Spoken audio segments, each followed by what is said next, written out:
Hey YouTube, Mick here. I want to do a video on pretty much getting real about a survival tin or creating a survival kit in a tin or in a pouch. So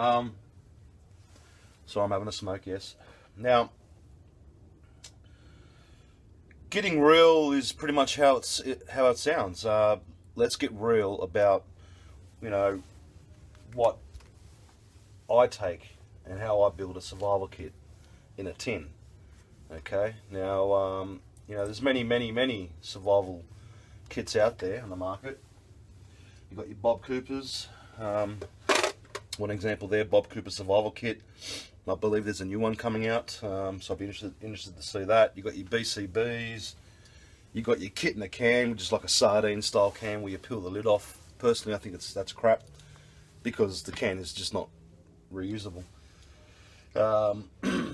In regards to making char, there's many kits, and it depends on the size you're comfortable with, and also it depends what you're going out bush with. And this is where I'm getting to the point, getting real about a survival tin. Now first of all, you go on bush, you're going to carry items on your person at all times. Okay, if you're not carrying certain items on you at all times, then you shouldn't be going out bush. And that may sound arrogant, but that's just how it is. I never go out bush without a watch. I'm lucky enough to have a watch that's got a compass on it. A very good compass. Okay, so I've got my compass, I've got my watch. If my compass broke down, I would use the analog dial to find my path for navigation. I carry paracord, 20 feet of paracord. Usually in the strands, you've got 140 feet, plus the outer layer. Do the maths. I've got a lot of cordage just on my wrist here. So I never go anywhere without that and without that. Okay? I never ever go anywhere without my multi-tool. Even in the city, this thing's on me. Well, actually, all of these three items are on me even in the city. Okay? But especially when I'm going bush, I've always got my multi-tool. Okay? So, straight off the bat, and I'll jump to this quickly, all kits will have some sort of survival knife, some little multi-tool, and most of the time they're just crap. Okay, I can't remember which kit this came in. I think the BCB, the winged multi-tool, or whatever you call it, beetle multi-tool. But to be quite honest, the only decent thing on here is the pliers. Everything else is pretty crap. The knife is crap. Everything else is just crap, I think, anyway. The pliers is the only decent thing on here. But do I need that in my survival tin? No, because I've got my multi-tool on me all the time. So when you buy a survival tin, you may want to take obviously take the whole thing apart, and then pick and choose what items you want. So I don't need that. Okay. This kit here came with the survival card, and this is the Kisler Supreme survival tin. Very good quality stainless steel. You've got your little saw. Okay, that could do some notching for traps. You've got a decently sharp knife there, so you could do something with it. You've got your bottle opener, your can opener, blah blah. Besides that, no, I don't want that in the kit because, again, I've got my multi-tool. All kits nearly come with a wire saw. Now, where I live and where I go, that is completely useless to me. I don't need it. Okay, I'm not going to waste my calories and my water in my body and my time and energy on sawing through big chunks of wood with this thing. It will take me forever and it'll probably break on me. Okay, I don't need to process wood that way. I'll find a Y branch, I'll grab it, the branch I've got, and snap it in half. I'll use the fire to snap the wood in half. I'll use my knife to baton chop. If I need to make little notches and stuff, I'll use the saw on my Leatherman Wave. Okay? There's just no need for me to carry this with me. So I've taken this out of there and discarded it. So, what have we got left? I mean, look, we've got the tin, and I'll break this open in a minute. But most survival tins that you get do not have a shelter in it. The Bob Cooper didn't really have a shelter, had a transpiration bag, which is a great idea. But probably wasn't big enough to be multi-purpose and use it as a as a shelter. So good concept in regards to water, but no shelter making material. The BCP had no shelter. And when I was saying shelter, it had a little bit of cordage to make a debris shelter, but not a shelter where you can rig up in 5 minutes and be nice and, you know, cozy from the weather. So that's one thing that lacks in most of the survival kits that I've seen and reviewed. And I do have a video on 4 survival tins I reviewed. So what I've done is, because this Kisler kit comes in its own molly pouch, it allows you to put additional items into the pouch. And for this example, I can now put a 70-litre clear plastic bag that can be a shelter, but can also be used as water transpiration. And I can also fit an emergency blanket, which is plenty big, 84 inches by 52 inches. I'm not sure what that converts to in feet, but it is a decent size quality emergency blanket. So with this system, because of the pouch, I can fit these two additional items. And this is how I'm going to rock and roll. So what I'm showing you is what I am bringing, okay, or what I have put in my survival kit. Now, for this example, I'm using this system here, where the Kisler Supreme survival pouch mollies perfectly on the Kisler Supreme Maximus survival knife. I'll do a separate review on this knife, but it is a great knife, and the two items complement each other. I mean, you can see how that mollies there. That's not going nowhere. It is made to molly to Kisler Supreme sheaths, okay? Or you can just wear it around your belt. You know, you choose the way you want to wear it. You can create your own stuff like that. You know, find yourself a pouch. I mean, I've got this little Ozcam pouch here that I bought, and I've got a little Altoid survival kit I made. This doesn't cover all the 10 priorities of survival, but covers most of the priorities in regards to fire and all that kind of stuff. And water and all those kind of things. But again, it won't cover shelter because I can't fit a shelter system in there. Okay, the pouch itself, I could probably squeeze in a emergency blanket. Actually, it probably would fit. So, you know, having a pouch is a great idea when you're having a survival kit. Okay, I've put aluminium foil in here because I can make a cup out of that and boil water. Blah blah blah. Okay, so you know, you can get your own pouch. You know, you can get a tin and you know, deck it out and stick it in your pocket, and away you go. This Bob Cooper's tin, probably a little bit too big, I think, to put in your pocket. You can, it just depends if you are going to get annoyed with something so big in your pocket, or you're not going to get annoyed. It's up to you. Or put it in your bag. Now, again, getting real about survival. I know me. And let's go back. What would put you in a survival situation? You know, people say, oh, but what if I have to leave camp quickly? Well, I've been bush a long time, and I've never had to leave my camp quickly. And I think the only reasons I would have to skedaddle out of there, and would probably be a 0.01% chance of this happening, is some freaked human being coming along with a gun and just blasting away everything. I don't know.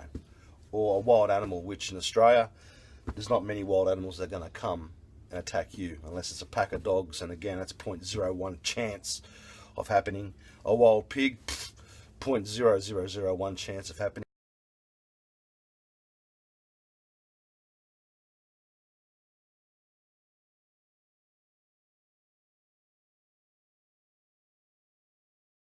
So the point is, when does a survival kit kick in? You know, obviously when you're lost, obviously when you don't have your backpack with you. But realistically, what I think is going to happen is you're going to go for a scout. That's scouting either just to look around, to see what's around your surroundings, or you're going hunting, and you're going for your hunting scout to find game trails and, you know, ambush something or whatever. You're going for a scout. You've lost your way. Bang, you've lost, and all you have is minimal gear on you because you went out with minimal gear.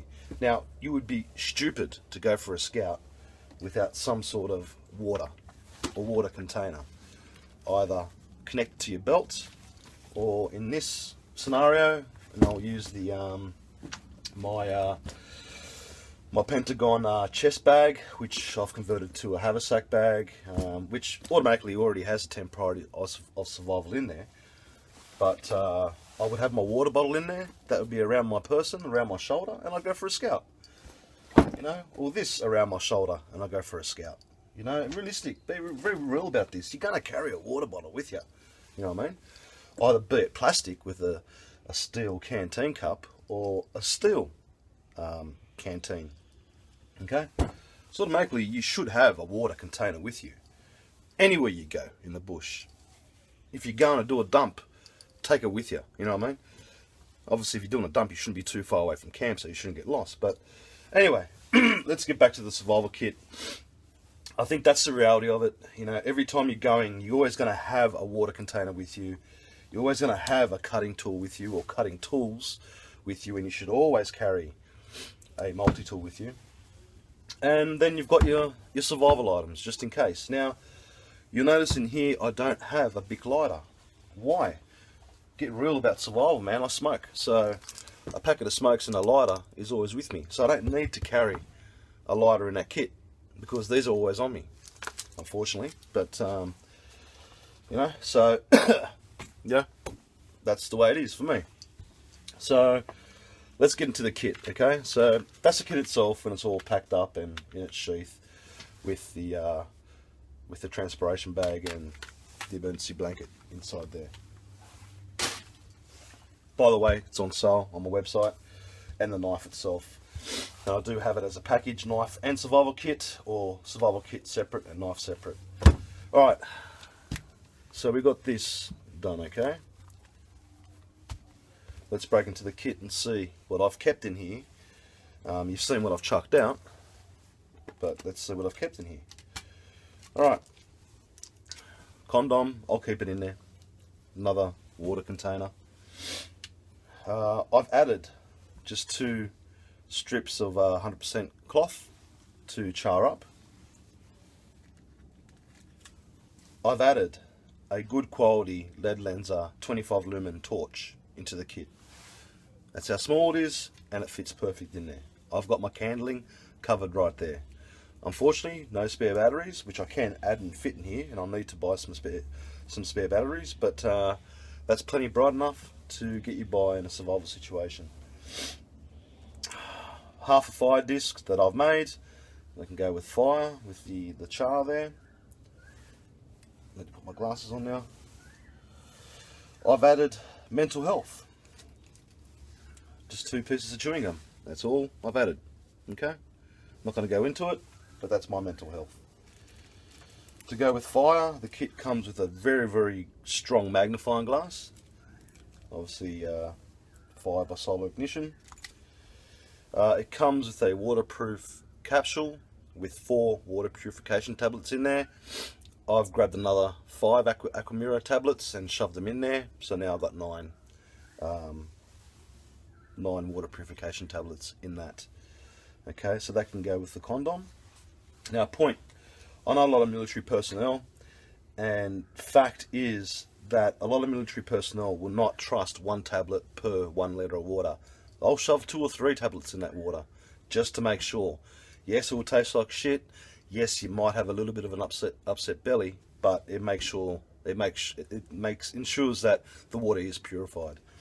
So when you read 1 tablet per litre, I know the military don't follow that. They put more tablets just depending on how dirty the water is. Safety pins, it came with it. I don't think I will use it, but I left it there just in case. Whistle, so you got your self-rescue signalling whistle there. Comes with more tinder, being cotton wool balls, so I left it in there. Comes with a large size compass.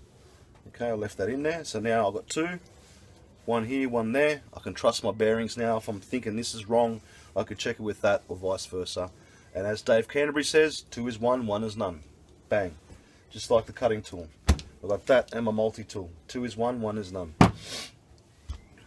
I love that saying. Okay, I've got some charred fungi that I charred up a while ago, so I've put that in there to complement the solar ignition or my ferro rod. And on that subject, here's the ferro rod. Very good quality ferro rod. Now I've got to admit, in this kit here, this came with the shittest ferro rod you could ever think of. It was crap.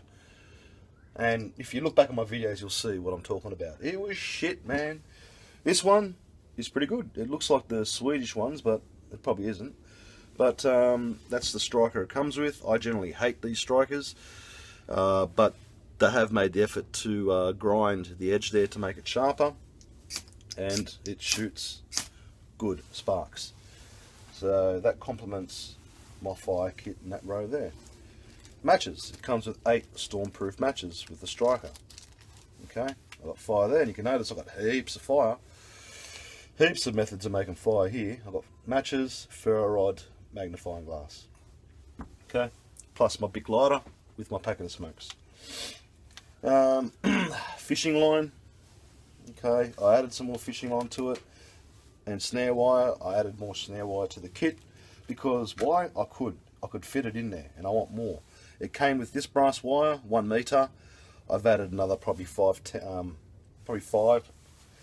meters, maybe 5 meters of extra snare wire. Came with this fishing kit, 4 meters of fishing line, 2 hooks, and 2 sinkers. I've added another hook in there, so I've got 3 sinkers, and I'll probably add 2 more sinkers in there and probably 1 or 2 more hooks. So I'll add to that. So that's your food procurement right there. Extra fishing line, probably another 5-10 meters there. Candling, could be classed as fire, but I'll stick it with my torch for the candling section. Repairs. Now this does come with a repair kit. It comes with 3 needles, one with a huge eyelet, and not your normal thread, but some thicker thread to sew up or patch things up or patch yourself up. So that was pretty cool. But I added my own touch to it, and a large sail needle, some thicker cordage, and husky tape. Just husky tape complements everything that I do out in the bush. It is just a wonderful, wonderful piece of equipment, and I love it. From medical to patching up your emergency blanket if it ripped to everything. So I've got my repairs there. The kit came with 2 surgical blades. They can go with cutting tools or with medical. I've stuck some electrical tape in here. This is great for medical band-aids. Love it, and will always carry it. Comes with 2 band-aids, 2 alcohol pads, and 1 wound pad. I've added this sewing kit in there, just some more, thinner thread and some smaller needles, just because it could fit. So that complements my repairs. And I've added this Swedish Dianova lapstone sharpener. 2 300 grit, 600 grit. Okay, that is a very, very good quality sharpener that can fit in my kit, so I can touch up and maintain my blades just in case they do get dull. You may not always find a flat rock out there or a means of sharpening your tools if they get blunt. So I want to carry it with me, and it fits perfectly in this survival tin. So, and I know this is good quality. Okay, so that complements that. And then I've just got a couple of more sail needles, just a big sail needle and a whatever you call that. Okay, and that's what I put in my kit. Now you're thinking, okay, Mick, you've got all the 10 priorities covered, but you're missing a signal mirror. Well, again, this is where I get real. I carry a signal mirror on me at all times, and that's my dog tag. Okay, this is good quality steel, stainless steel dog tag that's not going to rust on me. Okay, it is shiny enough to reflect sunlight or the light off my torch, and I just need to just get my shirt and shine up a little bit more if it gets dirty, and bang, I've got my signal mirror right there on my person all times. CZECHMATE-SCS. So that's my kit. You could use the tin itself to use as a signal mirror. It's a little bit of a matte finish, so I don't know how much reflection you're going to get off it, so I wouldn't trust it. So you might want to put your own signal mirror in there if you're not wearing dog tags or anything like that. But that is the kit, and that's as real as I can get it, to be honest. I don't need to put anything else in here in a survival situation. I've got my 10 priorities covered, and you know, you should know my 10 priorities of survival by now, watching my videos. But look, the main thing is this all fits in this pouch perfectly, and I've got one item I can grab and go and have a good chance of surviving in a survival situation. Along with my water container around my shoulder, I've got a better chance, or a smoothing it chance at survival.